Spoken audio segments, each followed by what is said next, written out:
What if I told you that these the masses?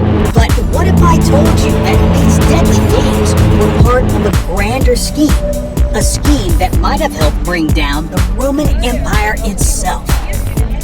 The Colosseum, one of the most iconic landmarks of ancient Rome. Standing tall for nearly 2 millennia, it's magnificent and awe-inspiring, a testament to Rome's engineering prowess and a stark reminder of its brutal past. As you stroll across the vast center of the Colosseum, imagine the faint echoes of the past, the roar of the crowd, the clash of the steel, the cries of the gladiator. This arena, once a deadly playground, where blood and broken bones became a source of vicious pleasure, now draws admiration for its architectural brilliance. But to fully appreciate the Colosseum, we need to take a step back and start from the beginning. In AD 70, Rome was in the aftermath of civil wars and political chaos. 3 emperors had fallen in quick succession. Galba lacked military charisma. Otho took his own life, and Vitellius could not stabilize the empire. Enter Vespasian, the empire's newest leader, a man who understood the necessity of restoring legitimacy to the throne. Desperate to win the hearts of people and to secure his grip on power, Vespasian needed a grand gesture, a symbol of Rome's renewed strength. This grand gesture came in the form of the Colosseum, or the Flavian Amphitheater as it was originally known. Built on the site of Nero's infamous Golden House, it was designed to erase the memory of the tyrant emperor whose reign had been marked by cruelty. Nero's demise had left a bitter taste in the mouths of Romans, and the Colosseum was meant to be a gift that symbolized Rome's ability to rise from the ashes of tyranny and destruction. The construction of the Colosseum began in AD 70 and took 10 years to complete. Standing at an impressive 48 meters high and 189 meters in length, the Colosseum could accommodate up to 80,000 spectators, a feat of engineering that remains awe-inspiring even today. For comparison, this is roughly the size of a modern-day stadium, like the one used for the Super Bowl. When it was originally completed in AD 80, Vespasian's son, Emperor Titus, held a grand inauguration that lasted 100 days. This wasn't just a celebration. It was a spectacle designed to showcase the power of Rome and the might of its rulers. For the next 4 centuries, the Colosseum would serve as the premier venue for some of the most brutal spectacles in Roman history. A place where gladiators fought to the death, wild animals were hunted to extinction, and public executions were carried out before cheering crowds. The games were more than entertainment. They were a way for Rome to project its power, both internally and externally. They served as a reminder to the Roman people of the strength of their leaders and the might of their empire. Now, you're probably wondering, how did they go from slaughtering animals to gladiator fights? Whose idea was this? And what was it like to be a gladiator? Imagine standing in the arena, the sun blazing down on you, the sand sticking to your skin as you struggle to catch your breath. You're not a noble warrior, but a slave, a prisoner of war, or perhaps a condemned criminal. In front of you stands another man, equally desperate, equally afraid. You know that only one of you will leave this arena alive.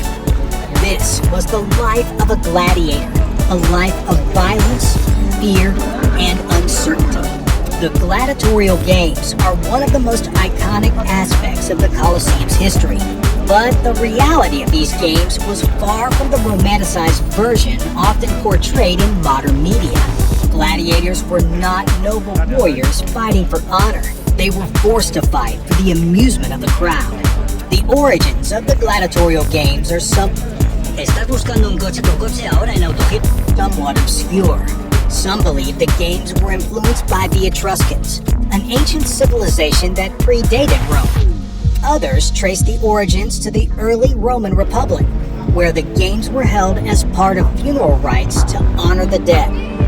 Regardless of their origins, by the time of the Roman Empire, the games had become a major public spectacle, drawing tens of thousands of spectators to watch men fight for their lives.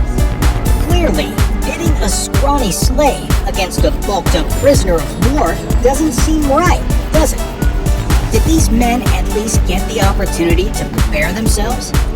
Well, gladiators were all trained in specialized schools known as ludi, where they underwent rigorous physical training to develop strength, agility, and combat skills. However, no matter how skilled a gladiator was, their life was always at the mercy of the crowd and the emperor. A thumbs-up gesture could spare a defeated gladiator's life, while a thumbs down meant death. To add fuel to the fire, the games were often rigged, either to ensure the survival of popular gladiators or to enhance the drama of the spectacle. Gladiators could be given weakened armor, poison, or otherwise sabotaged to ensure that the outcome of a fight met the expectations of the crowd and the emperor. In this way, the games were a form of political theater, reinforcing the power dynamics of Roman society. The life of a gladiator was brutal and short. Though there were rare instances where a gladiator could win their freedom, the vast majority met their end in the arena. For those who survived one fight, there was always another waiting. And this time, as the gates open up and you take a stance preparing for your next opponent, through the fog you see a lion, imported from Africa, just for you. The Colosseum was also the stage for a much darker form of entertainment, the nations or wild beast hunts. These hunts were one of the most popular events at the Colosseum, drawing massive crowds to watch exotic animals from across the empire fight each other or be pitted against gladiators and condemned criminals. Lions, tigers, leopards, elephants, and even crocodiles were brought to Rome from as far away as North Africa, the Middle East, and India. These animals were kept in cramped, inhumane conditions before being released into the arena. But the hunts were not just about displaying power. They were also about reinforcing social order. Condemned criminals and prisoners of war were often thrown into the arena to face the animals, serving as a brutal reminder of the consequences of defying the empire. The spectacle of death was a powerful tool of control, used to instill fear and maintain the status quo. In addition to the wild beast hunts, the Colosseum was also the site of public executions. These executions were carried out in the most brutal and humiliating ways possible, with criminals being crucified, burned alive, or torn apart by wild animals. The violence of the Colosseum reflected the violence of the Roman state, and the games were a powerful reminder of the consequences of challenging imperial authority. While the games happened above, more mysteries took place beneath the arena's floor. Called the Hypogeum, the basement was a complex system of tunnels, chambers, and cages that added drama and suspense to the games above. The Hypogeum was a two-level structure filled with passageways, cages, and holding cells where the gladiators and animals were kept before being released into the arena. A well-oiled machine that added an element of unpredictability to the games. Gladiators and animals could be released at any moment, creating a sense of suspense and danger for both the fighters and the spectators. The Hypogeum was also a place of death and mystery, with many prisoners vanishing within its depths, never to be seen again. The Hypogeum was also a testament to Roman engineering. The system of trapdoors and elevators was a marvel of ancient technology, allowing the Colosseum to stage increasingly elaborate and dramatic spectacles. On another note, though it is easy to focus on the bloodshed and cruelty of the events staged at the Colosseum, the Hypogeum also represents a remarkable achievement in Roman engineering. A system of water channels and vents that help keep the Colosseum cool and well ventilated, making it a remarkably advanced structure for its time. Even today, parts of it remain unexplored. New secrets are often uncovered about its design and use. So yes, The Colosseum was obviously amazingly built, and as much as it was the empire's source of entertainment and splendor, it would become the source of its demise. By the 4th century AD, the Roman Empire was in decline, and the Colosseum, once a symbol of Rome's grandeur, began to reflect the empire's growing instability.